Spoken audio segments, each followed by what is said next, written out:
Telespettaturi u segwaċi tal-Kamra Sportiva nilqawkom għal programm ieħor ta' Mix Zone.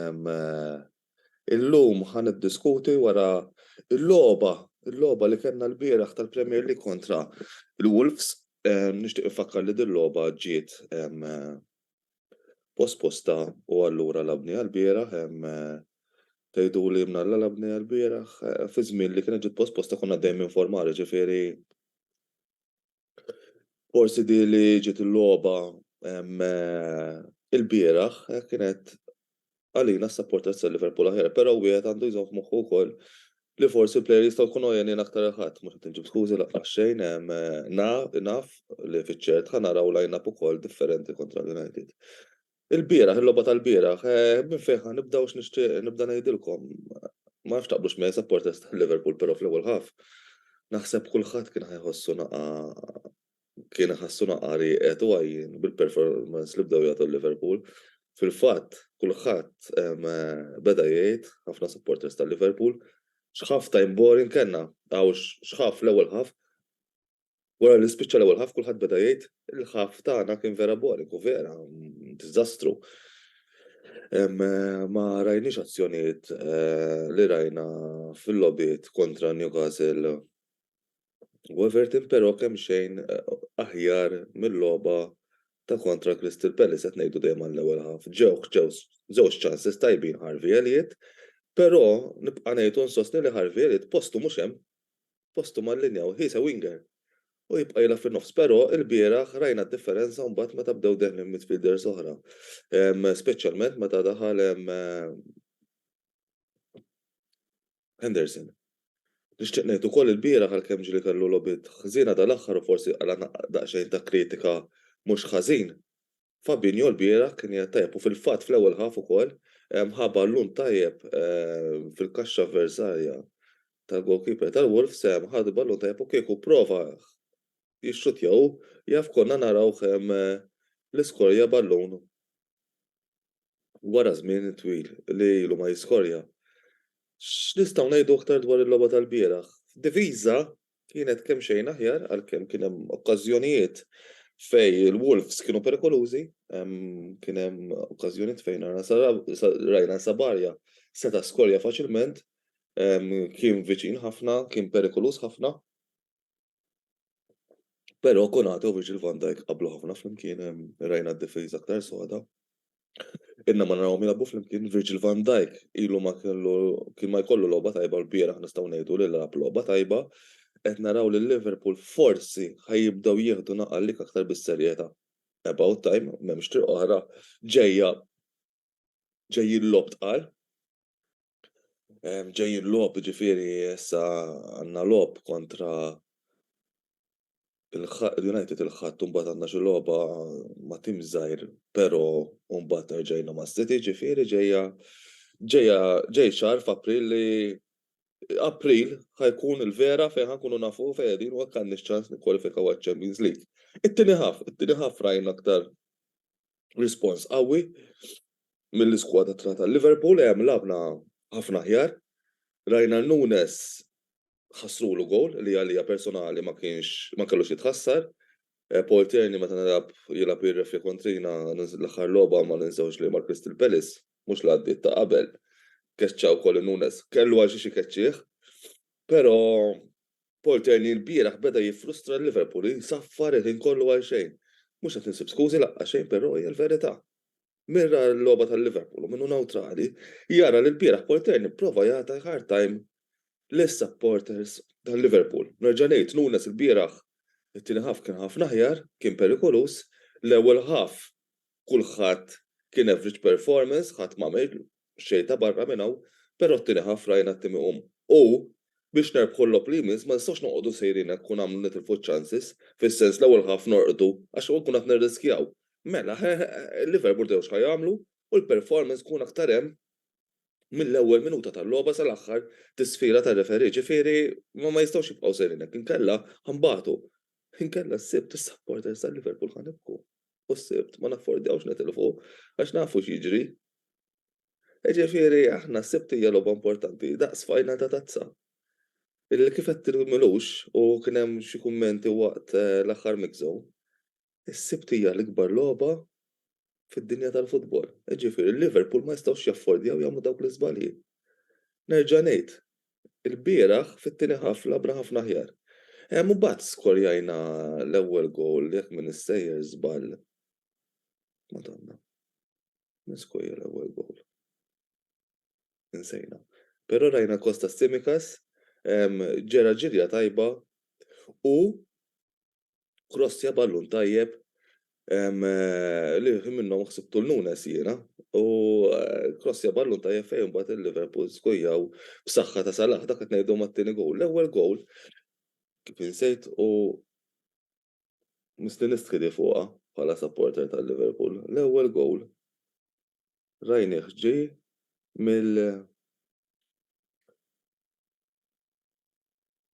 Min Virgil van Dijk, għax qed tħawwat meta tħassru l-gowl ta' Nunes. Min Virgil van Dijk fej kien hemm okkażjoni xut tajjeb ġo l-asta tal-Wolves laqgħu Josesa laqgħa għamel logħba eċċellenti, kif imbagħad ġota krossja b'daqqa ta' ras perfetta ta' Virgil van Dijk u skujja gowl fejn li kien ilu jittama li skujjaw. Ġifieri rajna wiċċ Virgil van Dijk vera ferħan mal-ewwel gowl. Però li tħawwat meta wkoll fit-tieni gowl li jaħseb Kostas Tsimikas espress bit-toppu bħal Darwin Nunes.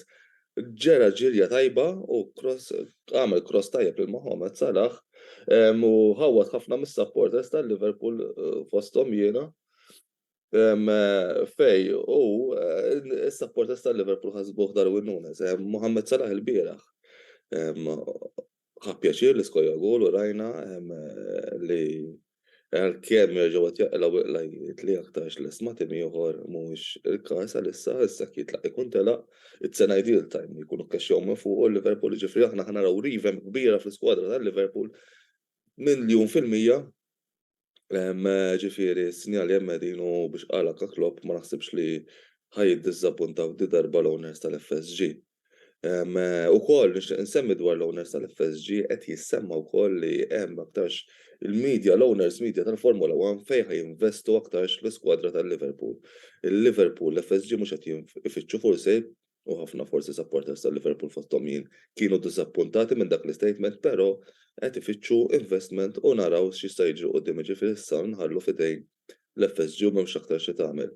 Jiena l-analiżi tiegħi għall-partita tal-bieraħ fejn irbaħna u komplejna tal-lejn klassifika kontra Wolves ġejna s-sitt post irridu nibqgħu nerbħu il-ħadd li ġej huwa test importanti, test kbir, ma naffordjawx nitilfu ġewwa darna għal dawk is-supporters tal-Liverpool li ħajmorru ġewwa Anfield jivvjaġġaw ġewwa Anfield biex jaraw il-logħba huma minn hemm u kunu 12 men u ejja forsi nġibu riżultat pożittiv. Diffiċli ħafna l-bieraħ rajna kif bidlu r-riżultat, Manchester United ħaqhom qed jilagħbu futbol eċċellenti mhux ħaniddejja ngħid qed jilagħbu l-isbaħ futbol fl-Ingilterra bħalissa. Jiġifieri u li hu tittejdu u issa tama li nhar il-Ħadd qed naħseb li ħanaraw line-up differenti fosthom Robertson jerġa' jieħu postu kif ukoll Henderson jieħu post fl-aħħar Elliott. Quddiem għadna rdu naraw x'ħajjiġri. Ġifieri jaf jilgħab Jota jew jaf jilgħab Gakpo li jinċert miljun fil-mija li Darwin Nunes jerġa' jinvolvi. Darwin Nunes sar plejer importanti għall-iskwadra tal-Liverpool. Nerġgħu żgur naraw, żgur mhux forsi l-Konat il-Virgil van Dijk fuq wara fejn bħala koppja fit-tifisa huma ħafna aħjar. Prediction tiegħi jiena l-bieraħ l-aħħar darba ma nafx hekk semmejt xi prediction imma għamilna għandu sorpriża il-ħadd filgħodu Antonello moħħkom hemm kunu lesti għall-kamra sportiva u ħataraw il-prediction ħataraw fejn forsi semmejt jiena xi prediction li aħna mal-Wolves ħanerbħu 1-0, erbaħna 2-0 għax qed narrowin ma kienx xabqa kbira laqqas, jiġifieri sorta tużina u narawha qisha bħala narrowin jien u l-United ħatkun logħba magħluqa u nafu dejjem jiġri l-impossibbli f'dik il-logħba. Jiġifieri jien xorta għandi feeling li mhux ħatkun faċli għalina biex nerbħulhom jiġifieri aktar nagħmlu riżultat favur lihom dak li hu. Però jekk il-Liverpool jilagħbu 100% hemm ċans li nġibu riżultat tajjeb, però nerġa' ngħidilkom il-United bħalissa qegħdin forma tajba. Proset lilhom m'hemmx tagħmel, però il-logħba ta' bejn Liverpool United tibqa' dik il-waħda unpredictable u ħadd ma jkun naf x'ħajġri. Jiena minn hawn nsellmilkom ħanidħol live nhar il-Ħadd flimkien ma' Jude, naraw ir-reazzjoni tagħna kif ħatkun, jiġifieri jaf tkun waħda fejn jiena mhux ħankun qiegħed sew ħafna. Però ħanagħmlu milli nistgħu biex nidħlu tnejn live wara l-ikbar logħba kif għedtilkom fil-istorja tal-futbol. Jien minn hawn ħanħallikom, ħajkolkom pawża qasira u ħajitkellem il-ħabib tiegħi il-Mancunian Jude Samuel Kawki dwar il-logħba li kellhom il-bieraħ kontra il-West Ham fejn bidlu r-riżultat u kienu eċċellenti u ngħid proset lil Jude Samuel Kawki li resqu għall-quarter finals tal-FA Cup issa. Grazzi u nsellmilkom narakom darb'oħra. You never walk alone.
Nsellmilkom bib tiegħi u segwaċi tal-Kamra Sportiva qiegħed nirrekordja dan il-video l-għada tal-partita Manchester United kontra West Ham fejn il-United arġajna rbaħna bl-iskor ta' 3-1, arġajna bit-bissima bħalissa ma tistax teħħilna id-bissima minn fuq xuftejna u hija xi ħaġa li qegħdin tassew fl-aħjar fl-aqwa żmien il-partitarji tal-Manchester United taħt forsi coaches oħrajn konna nisimgħu ħafna fuq l-ups and downs, però l-ups ma tantx konna nisimgħu u nesperjenzawhom. Jiġifieri issa l-fatt li qegħdin naraw l-ups u d-downs vera jseħħu fil-veru sens tal-kelma.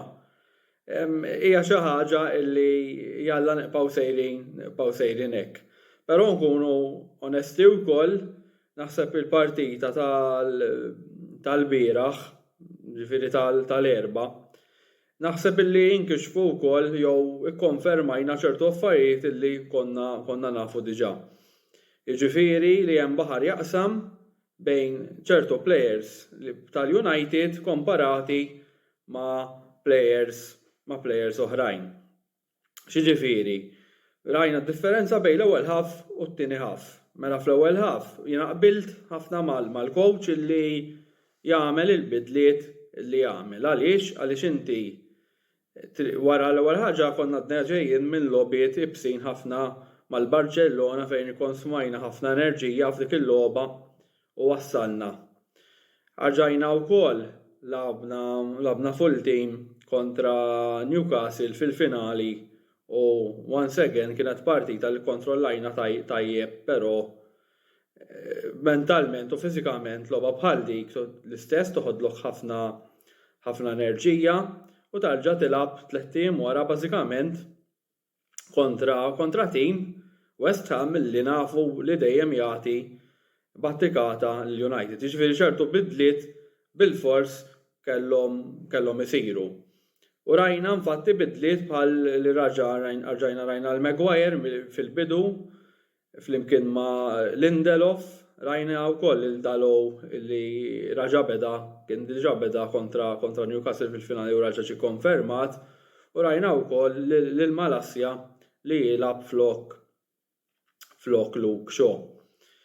Fil-midfield kien hemm il-bidliet ukoll, kien hemm il-bidu ta' Sabitzer flimkien ma' McTominay u Rashford ukoll, ġifieri Bruno Fernandes beda wkoll fil-midfield, però rajna l-bidliet ukoll Anthony beda, ġifieri naħseb Anthony ukoll ma tantx kellu l-aqwa partita, flimkien ma' Anthony wkoll kellna lil Wakehorst ukoll u l-Garnacho li bdew ukoll flimkien tal din il-partita, però l-andament tal-ewwel ħaf kienet naħseb waħda mill-arwirijiet li rajna tal-United dal-aħħar logħbiet mingħajr ebda dubju u ma kienx sorpriża għax meta jibda flejer bħal McTominay minflok Casemiro, meta għandek id-difiża tal-Lindelof u Maguire flimkien li nafu kemm ħafna drabi tkun slow.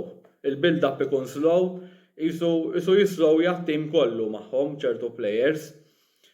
Rajna wkoll players ukoll li bħal Sabitzer li m'għandix ingerger minnu, però darba meta ma jkollokx player bħal Fred miegħek jew bħal eżempju Casemiro li għaddejjin minn vena verament tajba, naħseb li ma kienx hemm daqshekk link-up effettiv ukoll bejn il-midfield. Anthony wkoll ma kellux l-aħjar logħba, jiġifieri Anthony u naħseb anke apparti jiġifieri li qed nistennew ħafna minn għandu Anthony. U xorta nirringrazzjaw tal-gowl sabiħ li għamel kontra l-Barcellona, però għandu bżonn ikun iktar konsistenti. Forsi għax għadha l-ewwel sena rridu nagħtuh ċans u naħseb biktar logħb u biktar esperjenzi u biktar coaching effettiv naħseb illi Anthony jiġi wkoll.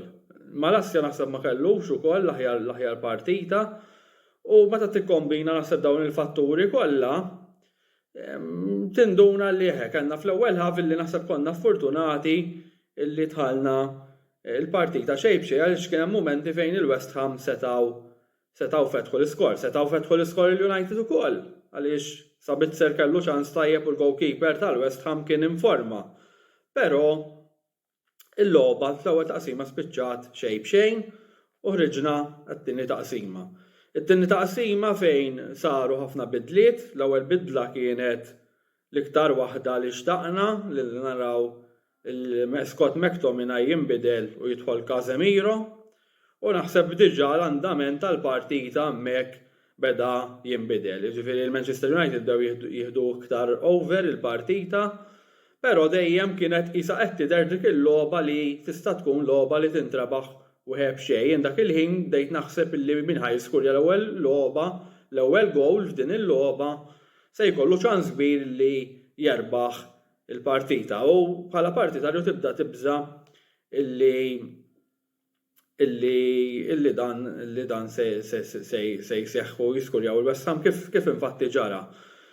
Il-gow seta' jkun qabeż il-linja, ġifieri ma tantx nistinqod nidħol fih wisq, però f'ċertu angoli der li qabeż il-linja forsi f'ċertu angoli wieħed jista' jiddebatti, però r-realtà kienet illi l-West Ham marru minn fuq hemmhekk f'dik il-mument tal-partita kruċjali u naħseb li żball tal-United hemmhekk illi għamilna illi bqajna qisna waqafna hemmhekk bdejna nistennew li referi saffor iwaqqaf il-logħb dan ma ġarax u r-riżulta illi l-West Ham marru fil-vantaġġ b'gowl ta' Benrahma.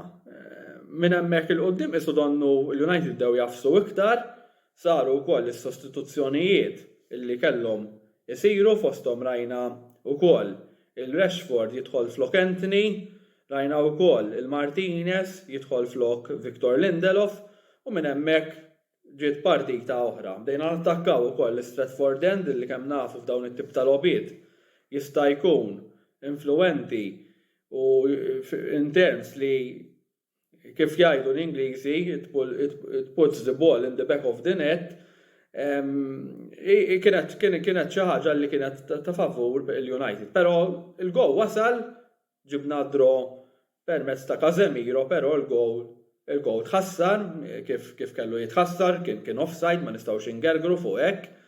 U tibda tgħid jekk hux tkun ġurnata minn daw fejn ħanattakkaw, però l-ballun mhux se jidħol. U aktar ma bida jgħaddi żmien qisu tibda tgħid iktar il-West Ham u supporters tagħhom jibdew iktar jemnu li se jwaslu sal-aħħar, però il-mentalità li għandhom bħalissa l-Manchester United hija li ma jaħfrulekx. Infatti il-pressure żammewh u il-gowl wasal. Wasal ta' bla ħsieb minn corner ta' autogowl, però l-pressjoni hemmhekk uriet u minn dak il-ħin lem mbagħad dejna nippruvaw li nevitaw l-extra time u rnexxielna wkoll gowl ta' sabiħ ta' Alejandro Garnacho, gowl eċċellenti fl-injury time li tagħna t-tieni gowl u wasal ukoll it-tielet gowl ta' Fred li kien daħal ftit qabel irreplacja lil Sabitzer u rnexxielu wkoll jarġa' jiskorja Fred kemm qed naraw improvement f'dan il-plejer, kemm qed nieħu pjaċir nara l-Fred dik l-intensità kollha fejn qabel kollha forsi naraw ħafna intensità, ħafna hard working imma kwalità ma konniex naraw, issa qegħdin naraw dik l-intensità li żamma ma fl-istess ħin ukoll il-finishing tiegħu improvjat jagħmel iktar deċiżjonijiet intelligenti u permezz ta' dan jiena ninżal kappell lil coaching tal-United ta' kemm u l-ambjent pożittiv li qegħdin joħolqu li qegħdin iwasslu biex plejers bħal Fred ukoll ikomplu jitjiebu. U Garnacho wkoll naħseb kien ħaqqu standing ovation, kellu partita ħafna effettiva, partita tajba ħafna, naħseb kważi kien l-aħjar plejer tal-partita u skorja dak il-gowl deċiżiv. Moment bħal dak u naħseb kien jixraqlu dik standing ovation u fl-aħħar tal-partita daħal Varan minn floku. Ġifieri dil-partita għalmitna li għandna isu ġiġtimijiet, ġifieri kif kont qed ngħid forsi qabel naħseb naqbel mal-coach li dan trid tagħti fiduċja lil plejers l-oħrajn ukoll titturihom li huma parti mit-tim u dan kien il-mument li isma' tgħidilhom issa wasal il-mument tagħkom biex turuna x'tafu u fl-istess ħin ukoll iżżomm il-moral li fit-tim u sserraħ naqra l-plejers ukoll. Ġifieri jiena naqbel kif diġà qed li Erik ten Hag għamel dawk il-bidliet. Hawn min jgħidlek għaliex ma tibdix mal-ewwel mod b'saħħtek u ma tiddaħħalhom wara. Jiena ma naqbilx naqra ma dik l-analiżi ovvjament l-ewwel ħaġa qed tirriskja aktar il-plejers li għandek ma tistax tgħidha iweġġawlek mill-ewwel. Fl-istess kien isek qed tgħidilhom il-plejers oħrajn isma' l-ewwel ħanerpruvaw nerbħu għall-partita mbagħad ħateħtlu wara għax m'għandix fiduċja fihom. Jiġifieri jiena naqbel ma' deċiżjoni eżatt li għamel Erik ten Hag plas minn hekk dan huwa parti mill-proċess u għadin inkomplu nikkonfermaw ċertu affarijiet kemm għandna bżonn ukoll insaħħu l-iskwadra għas-sena d-dieħla. Jiena nemmen anke striker għalkemm Weghorst huwa striker li jaħdem ħafna, però naħseb illi mhuwiex il-striker illi għandna bżonn il-United. Ġifieri speċjalment meta tqis li Martial li kollu mweġġa ma nistgħux nibqgħu niddependu fuq Rashford biss u Weghorst qed jagħti l-kontribut tiegħu però jidher biċ-ċar li mhuwiex finisher tal-livell tal-Manchester United, però qed jaqdi rol interessanti wkoll importanti ħafna bħalissa fit-tim. Rigward l-FA Cup issa talgħu il-Polozz ukoll u ġejna mal-Fulham home u naħseb li ma huwa polza li ma stgħux ingergru minna ġejna home d-darba vera ma kellniex ingergru fil-Polozz għax vera ma ġejniex ma' temijiet tal-Premier, ħafna drabi ta' ma' Reading, però dejjem ġejna home. Ġifieri meta tiġi home m'hemmx xi tgerger. Ġifieri l-logħba ħad tkun kontra l-Fulham u naħseb li din wkoll opportunità oħra biex inkomplu nippuxjaw din it-tazza x'in għandna ċans ukoll nemmen li nġibu trofew ieħor ġewwa Old Trafford. Meta tqis li fadal il-Fulham li ġejna magħhom, fadal ukoll il-Manchester City li tista' tkun finali kieku interessanti jekk nibqgħu navvanzaw sakemm ma niġrux semifinali u jibqgħu dejjem javvanzaw huma għaliex partita kontra l-Burnley mhijiex faċli laqqas. U mbagħad ikun hemm Sheffield United u Grimsby Town. Ġifieri hemm ħafna timijiet tradizzjonalment li tqishom bħala favoriti tal-FA Cup illi diġà marru d-dar u hopefully dik taħdem ukoll favur it-tim ta' Manchester United. Inħarsu wkoll il-qudiem għal dak li ġej nhar il-Ħadd, ġifieri il-Ħadd li ġej se nilagħbu kontra Liverpool f'Anfield. Il-logħb baqgħu ġejjin wara xulxin, issa għandna tista' tgħid 3 ijiem forsi mistrieħ u marru Anfield hawn min qed jaħseb li forsi bħalissa l-United ħajibdew favoriti, ma ngħidx li jibdew favoriti, qatt ma naħseb li tista' tmur Anfield u tgħid li ħatibda favorit. Anfield huwa ground diffiċli ħafna, rajna ħafna drabi l-United imorru Anfield fil-passat fejn kellna timijiet aħjar mill-Liverpool u batejna, saħansitra xi kultant ukoll tlifna. Ġifieri importanti li dik il-logħba ma nieħduhiex for granted għax hawn min qed jaħseb li se nimlewhom lill-Liverpool.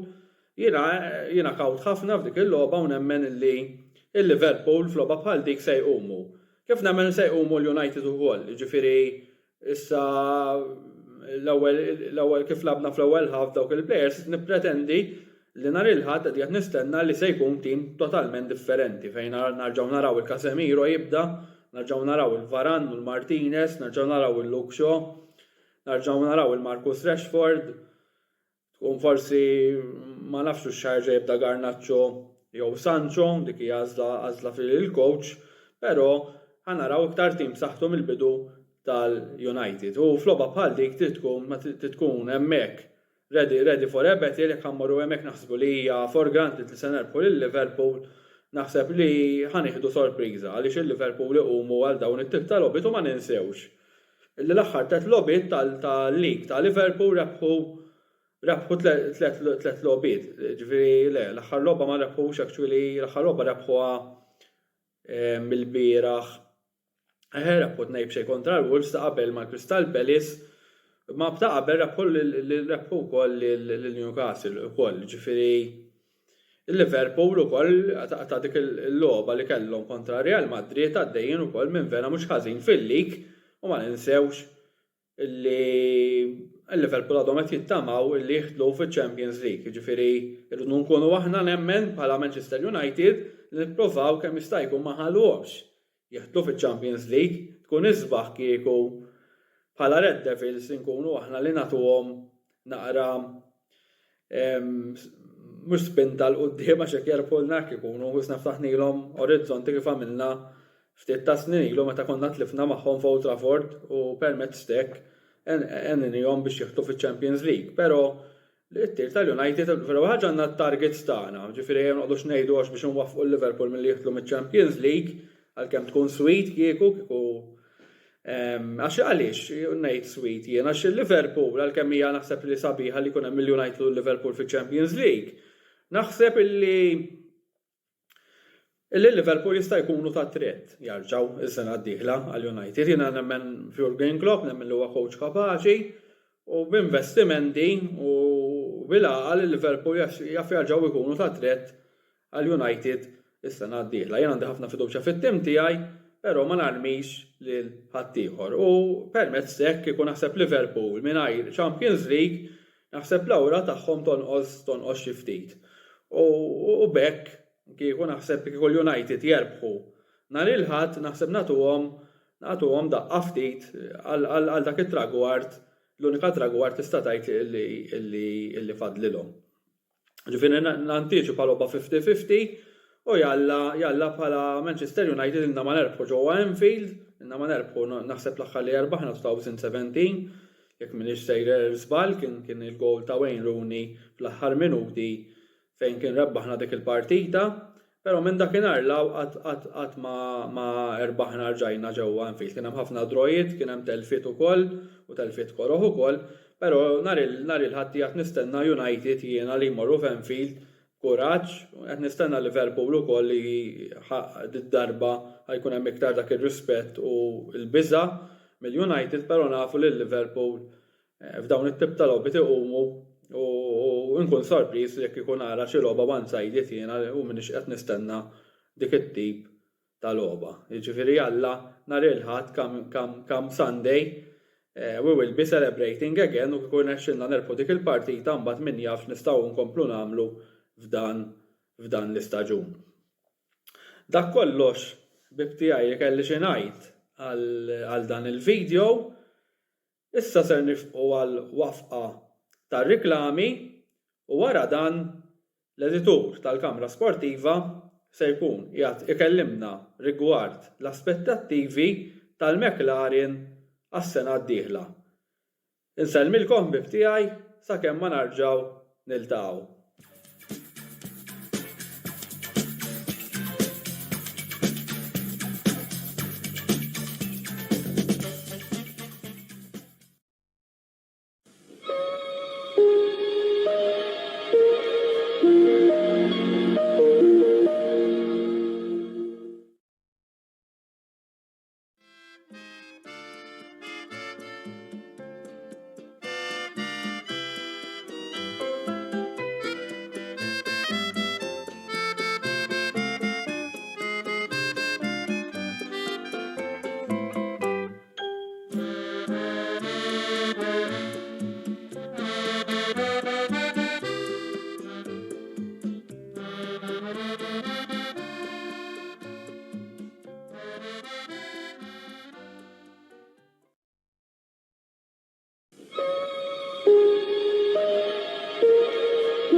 Mela, wara li smajna hemmhekk lil Jude Kawki u lil Kopajt Chris jgħidu tagħhom fuq il-logħbiet li kellna nhar l-erbgħa, proset u grazzi wkoll ta' l-interventi eċċellenti illi għamlu wara illi wkoll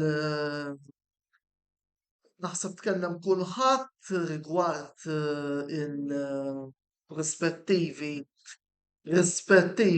issa ħanitkellmu fuq Formula Wieħed minn Grotti sa Ted Kravitz sa Will Buxton sal-Qattusta Domenikali issa wasal iż-żmien illi ngħid tiegħi jiena fuq ovvjament qiegħed nistenna mit-tim tiegħi il-McLaren matul dan l-istaġun illi wasal biex jibda.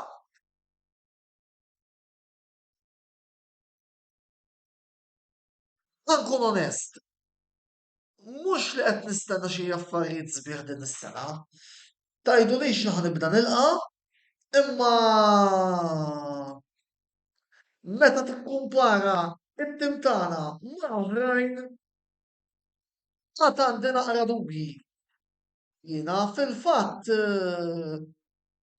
ħalli ngħid li ittaffew li ftit imma taf il għaliex meta xelt it-TV f'nofsinhar illum biex nara l-free practice kont qalbi maqtuwa għandna xorti ngħaddu minn Q1 għada. Rajt il-ħinijiet tal-lum jidher li hemm ċans inġaħġħuha. Biss anki meta tara il-pecking orders illi taw diversi opinjonisti mis-seba l-isfel qed ituna illi sfortunatament mhumiex pożizzjonijiet ta' McLaren imma il-biża' tiegħi illi massimu li nistgħu naspiraw huwa is-sitta s-seba' illi iwaqqa' kollox għal livell ta' inaċċettabbli meta tqis illi sa pressapoco 18-il xahar ilu konna qed niġġieldu għat-tielet fil-kampjonat tal-Kostrutturi. Ġara sa dan it-tant l-Aston Martin tjiebet u mhux talli tjiebet talli Alonso nazzarda ngħid ser ikunu qed jiġġieldu għal rebħiet l-atel fxit li laqla modem.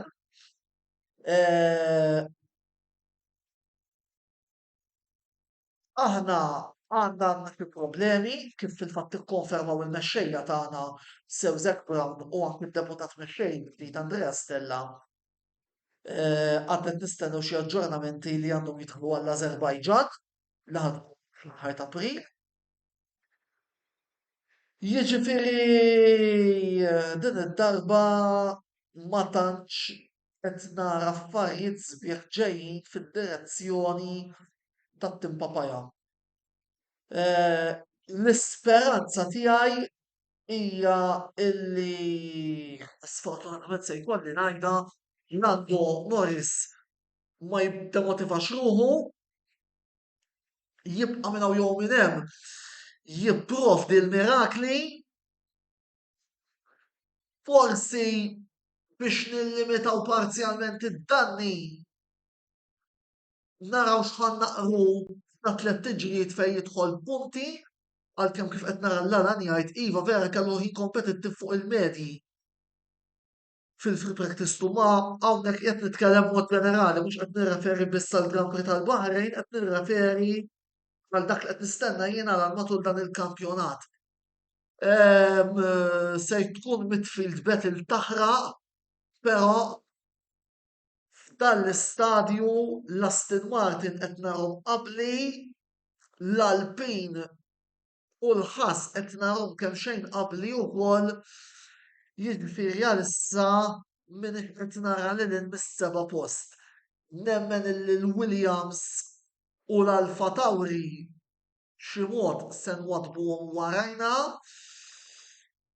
L-Alfa Romeo ħatkun ġlieda imma nemmen li minn hawn jew minn hemm kapaċi jimpoġġuhom warajna ukoll. Issa rridu naraw naqra se jiġri fit-tliela li ġejjin. Rigward Oscar Piastri, milli rajt il-ġimgħa l-oħra u milli rajt illum, ovvjament fadallu ħafna x'jitgħallem, imma il-potenzjal li jibda jġib ħinijiet ta' Bar Norris hemm qegħdin.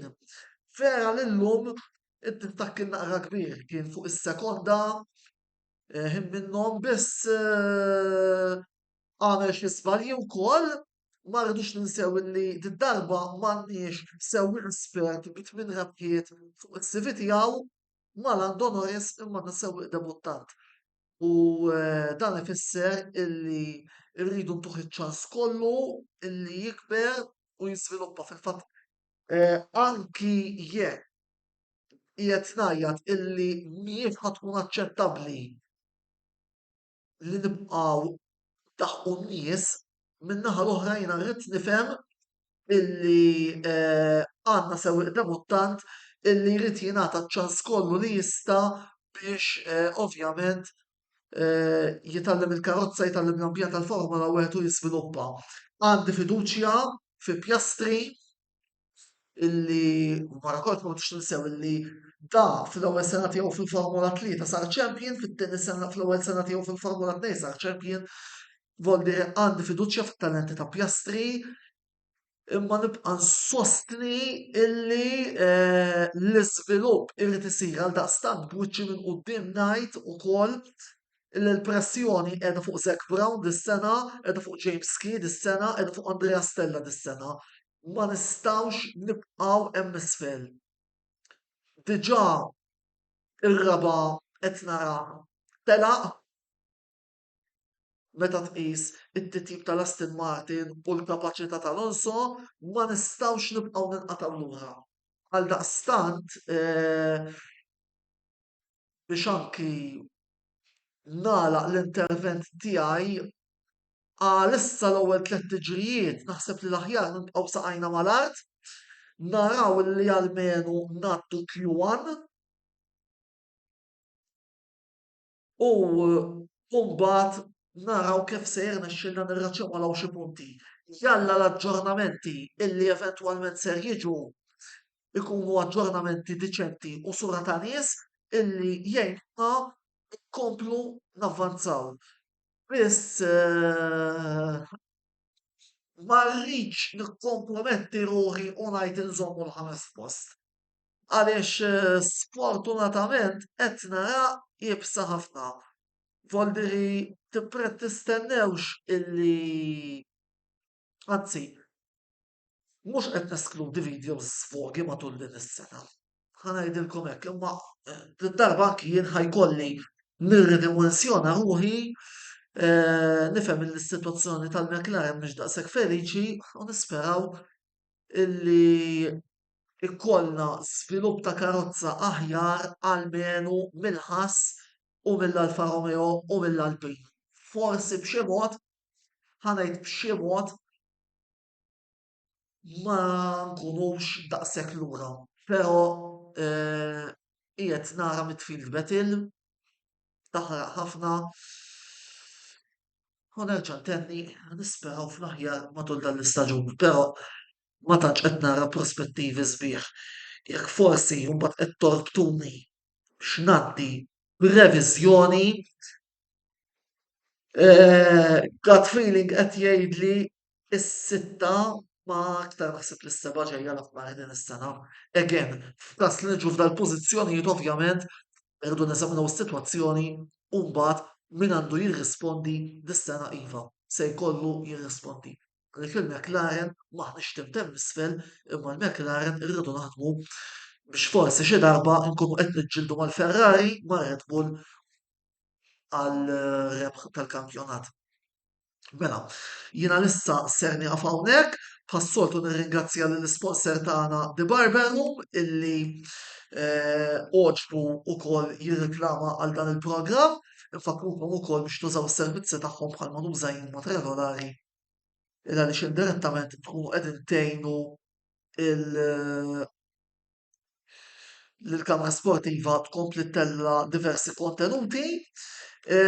Nfakrukom ukoll li dan il-programm minn ftit ieħor se jkun fuq l-istazzjon uffiċjali tagħna fuq YouTube għaldaqstant tinsewx tidħlu hemmhekk ukoll biex tagħmlu subscribe importanti ħalli ma titilfu xejn mill-kontenut li noħorġu jekk forsi tinsejtaw ma tarawx live għall-inqas tarawh ukoll